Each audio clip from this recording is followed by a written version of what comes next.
ចំណាក់ស្រុកទីដល់ទៅលេងខេត្តវាលរែងតោះយើងអញ្ចឹងឥឡូវពួកម៉ែរបស់ខ្ញុំបានមកយកខ្ញុំហើយពួកយើងធ្វើដំណើរទៅកាន់ឡានអញ្ចឹងជុំគ្នាអស់ហើយពួកយើងធ្វើដំណើរទៅកាន់ខេត្តបាត់ដំបងក៏ប៉ុន្តែមុនទៅដល់ខេត្តបាត់ដំបងពួកយើងបានចុះញ៉ាំកាហ្វេសិនហើយទទួលអ្នកបាត់ដំបងមកអញ្ចឹងវីដេអូចូលឡានមួយចឹងអត់ចាំយូរទេពួកយើងក៏បន្តដំណើរទៅមុខទៀតហើយក៏បានឃើញនឹងចឹងបាទយើងមានជាការបេះតាគៀបក្តាមនៅតាមផ្លូវបាទ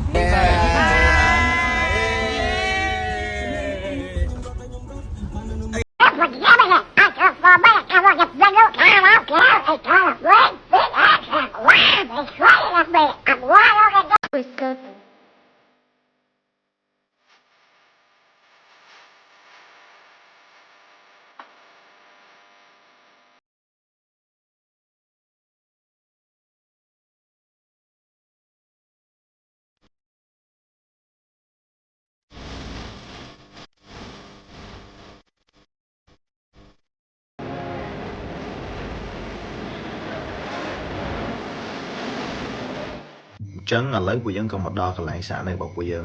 ហើយក៏ចែកផ្លូវគ្នាទៅរកបន្ទប់ដើម្បីងូតទឹកគ្នារៀងខ្លួនទៅដោយសារអីពួកយើងធ្វើដំណើរមួយថ្ងៃពេញហើយយើងឈប់ច្រើនកន្លែងដូចគ្នាអញ្ចឹងកន្លែងដែលពួកខ្ញុំដេកហ្នឹងគឺជាកូនផ្ទះតូចៗទេហើយតម្លៃក៏សមរម្យដូចគ្នាអញ្ចឹងពួកយើងគ្នាច្រើន20នាក់ជាងអញ្ចឹងពួកយើងបានរៀបចំកន្លែងអាំងសាច់តខ្លួនហើយឥឡូវពួកម៉ាក់ខ្ញុំកំពុងតែធ្វើត្រីបដាហើយយើងអាំងសាច់ហើយបងស្រីរបស់ខ្ញុំក៏គាត់កំពុងតែរៀបចំចិត្តបន្លែចិត្តអីទៅដើម្បីធ្វើញោមត្រីឆ្អើរអញ្ចឹងជាតិយកតែមែនតែម្ដងបាទអញ្ចឹងភាគ1មានតែប៉ុណ្្នឹងឯងអញ្ចឹងភាគ2នឹងមកដល់ឆាប់នេះ